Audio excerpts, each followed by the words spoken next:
নমস্কার বন্ধুরা, মিটমিরা চ্যানেলে আপনাদের সকলকে জানাই স্বাগতম। আশা করি আপনারা সকলে ভালো আছেন। তো আসুন, আজকে আপনাদের জন্য নিয়ে এসেছি নতুন একটি রেসিপি। আজকে যে রেসিপিটা করব সেটা খুবই সহজ আর সিম্পলভাবে তৈরি করে দেখানোর চেষ্টা করেছি আপনাদের, করব। তো আজকে করব রুই পোস্ত। তো তার জন্য আমি এখানে রুই মাছ নিয়ে নিয়েছি। পুরো গোটা মাছ আছে, তো মাথা লেজা সবই আছে এখানে। তো প্রথমে আমাদের মাছগুলোকে ম্যারিনেশন করতে হবে নুন হলুদ দিয়ে।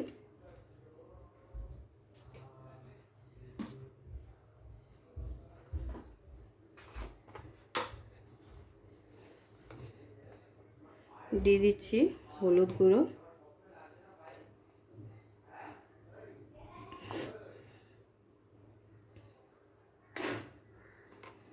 এরপর দিয়ে দেবো পরিমাণ মতো নুন,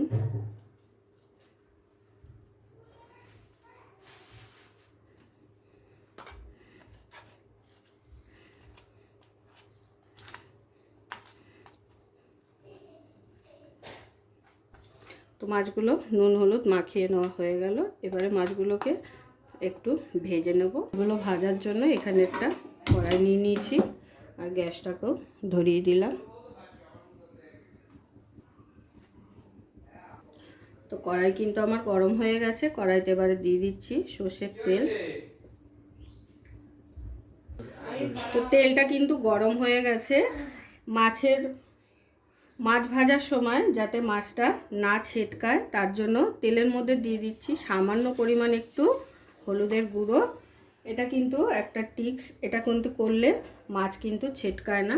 এবারে তেলটাকে একটু নাড়াচাড়া করে নিয়ে এক এক করে মাছগুলো কিন্তু ছেড়ে দেবো তেলের মধ্যে।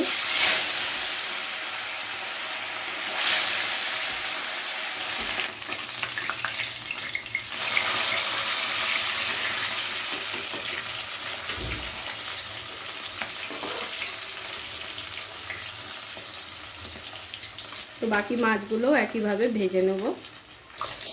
তো যে মশলাটার কথা বলছিলাম সেই মশলাটা আমি শিলে বেটে নেব। তো দিয়ে দিচ্ছি এখানে পোস্তটা আমি হাতেই বেটে নিচ্ছি, যেহেতু মিক্সিতে খুব ভালো পেস্ট হয় না পোস্ত। সে যত ভালোই মিক্সিতে আপনারা পেস্ট করার চেষ্টা করুন, ভালো করে কিন্তু হয় না। আর সঙ্গে দিয়ে দিচ্ছি কটা কাজু বাদাম।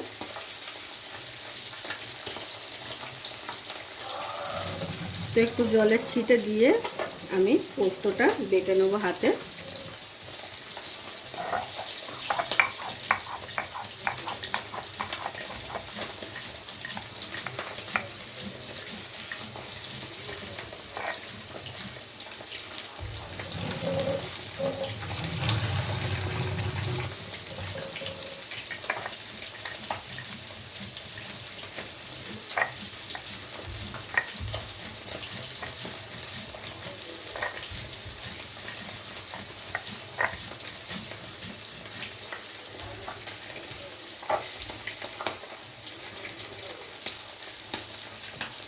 তো দেখুন, মাছ কিন্তু সমস্ত আমার ভেজে নেওয়া হয়ে গেছে। একটু লাল লাল করে মাছগুলোকে ভেজেছি। এবারে এই মাছ ভাজা তেলের মধ্যে আমি ফোড়নের জন্য দিয়ে দিচ্ছি কালো জিরে,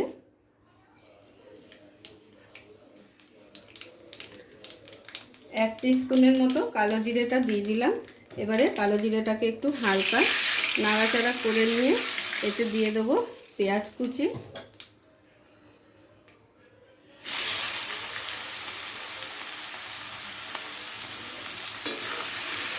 পেঁয়াজটাকে একটু লাল লাল করে ভেজে নিতে হবে।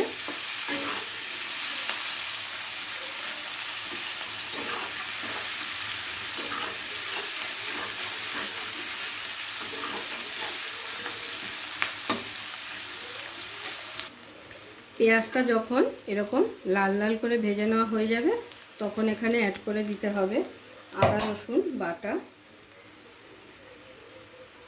তো দিয়ে দিচ্ছি রসুন আদা, আর সঙ্গে দিয়ে দিচ্ছি কাঁচা লঙ্কা বাটা ঝালের জন্য।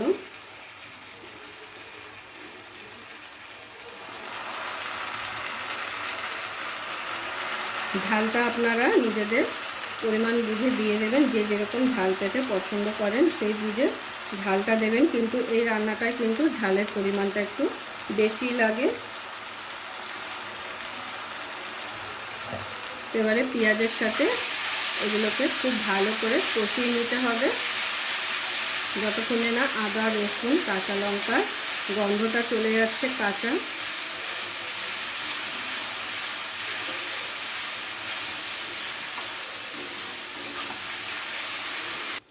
তো দেখুন সমস্ত উপকরণ খুব ভালো করে কষিয়ে নেওয়া হয়ে গেছে, আর মশলার গা থেকে কিন্তু তেলও ছেড়ে গেছে।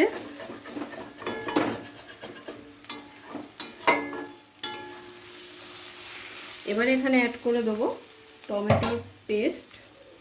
এখানে আমি বড় একটা টমেটো পেস্ট করে নিয়েছি। টমেটোর সাইজ যদি ছোট হয় তাহলে একটু দুটো টমেটো পেস্ট করে নিতে হবে। আর টমেটোটাকে এবারে ততক্ষণ কুক করে নেব যতক্ষণে না টমেটোর কাঁচা গন্ধটা চলে যাচ্ছে আর মশলা থেকে তেল ছাড়তে শুরু করছে। যেহেতু এখানে আমার মাছের পরিমাণটা একটু বেশি, আর মাছের পরিমাণ অনুযায়ী কিন্তু মশলাগুলো ব্যবহার করতে হবে। আমি এখানে বড় সাইজের 3টে পেঁয়াজ নিয়েছি কুচিয়ে, আর টমেটো নিয়েছি একটা। আর যদি মাছের পরিমাণ কম হয় তো সেক্ষেত্রে পেঁয়াজটা কমিয়ে নেবেন। খুব ভালো করে কষাতে হবে যতক্ষণে না টমেটোর কাঁচা গন্ধটা চলে যাচ্ছে। তাহলে টমেটো কিন্তু আমার খুব ভালোভাবে কষিয়ে নেওয়া হয়ে গেছে। এই যে মশলার গা থেকে তেল ছাড়তে শুরু করেছে। এবারে গ্যাসের ফ্লেমটাকে লোতে করে দিলাম, কারণ এখানে কাজু পোস্ত বাটাটা অ্যাড করে দেবো এখন। আর এখানে কিন্তু তেমন কোনো মশলা আমি আর অ্যাড করিনি, দেখে বুঝতেই পারছেন। তো স্বাদ অনুযায়ী খালি লবণটা দেব, কোনো মশলা কেন অ্যাড করলাম না। খুব বেশি মশলা অ্যাড করলে কিন্তু কাজুর যে এই পোস্তর যে টেস্টটা আছে সেটা কিন্তু একদমই থাকবে না। এবারে পোস্ত আর কাজু বাটাটা দিয়ে খুব ভালো করে কষাতে হবে।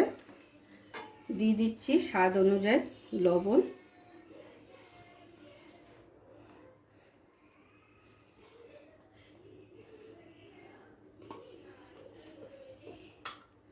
আর দিয়ে দিচ্ছি সামান্য একটু হলুদ গুঁড়ো। আর কিন্তু তেমন কোনো মশলা এখানে আমি অ্যাড করব না। হলুদটা আপনারা যদি মনে করেন দেবেন না, স্কিপ করতে পারেন, হলুদ না দিলেও কিন্তু চলবে এই রান্নাটায়।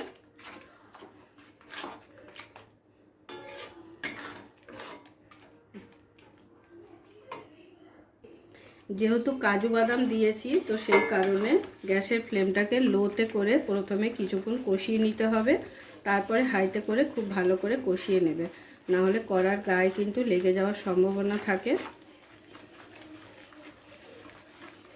তো দেখুন পোস্তটাও খুব ভালোভাবে কিন্তু আমি কষিয়ে নিয়েছি, পোস্তর গা থেকে কিন্তু তেল ছাড়তে শুরু করে দিয়েছে। এবারে ফাইনালি এখানে আমি গ্রেভির জন্য জল দিয়ে দেবো।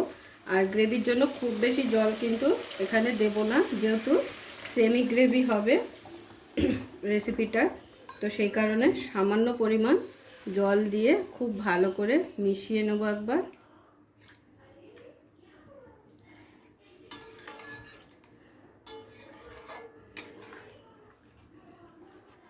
আর টমেটোর টকটাকে ব্যালেন্স করার জন্য এখানে দিয়ে দিচ্ছি সামান্য একটু মিষ্টি, খুব বেশি দেব না, যেহেতু কাজু বাদাম দেওয়া হয়েছে তো কাজু বাদাম কিন্তু একটু মিষ্টি হয়, তো সেই কারণে অল্প একটু সামথিং দিয়ে দেওয়া হলো। তো এবারে ঝোলটা ফুটে উঠলে কিন্তু মাছগুলোকে এর মধ্যে ছেড়ে দিতে হবে। তো গ্রেভিটা ফুটে উঠেছে, এবারে এক এক করে গ্রেভির মধ্যে কিন্তু আমি মাছগুলো দিয়ে দেবো।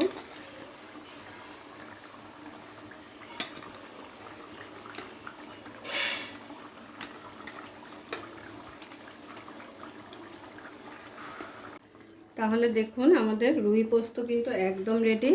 আর কিন্তু আমি গ্রেভি টানাবো না, গ্রেভির জল এরকমই রাখতে হবে, খুব বেশি শুকিয়ে ফেললে কিন্তু আবার খেতে ভালো লাগবে না। এবারে এখানে নামানোর আগে একটু দিয়ে দেবো চিরা কাঁচা লঙ্কা, আর দিয়ে দিচ্ছি একটু ধনেপাতা কুচি।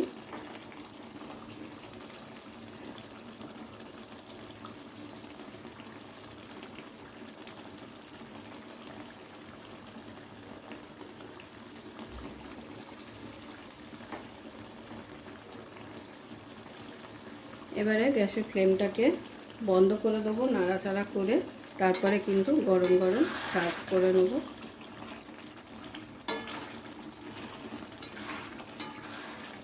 তো দেখতেই পেলেন রুই পোস্ত কিন্তু খুবই সিম্পল একটা রেসিপি। একঘেয়েমি পাতলা ঝোল খেতে কারোরই ভালো লাগে না। তো মাঝে সাঝে যদি এরকম একটু ভিন্ন স্বাদের রেসিপি হয় তাহলে কিন্তু খুবই ভালো লাগে। আর একদমই ঘরোয়া পদ্ধতিতে কম উপকরণে যদি করা যায় তাহলে তার কোনো কথাই নেই। তো এবারে আমি গ্যাসের ফ্লেমটাকে অফ করে দিলাম আর গরম গরম সার্ভ করে আপনাদের দেখিয়ে দেবো।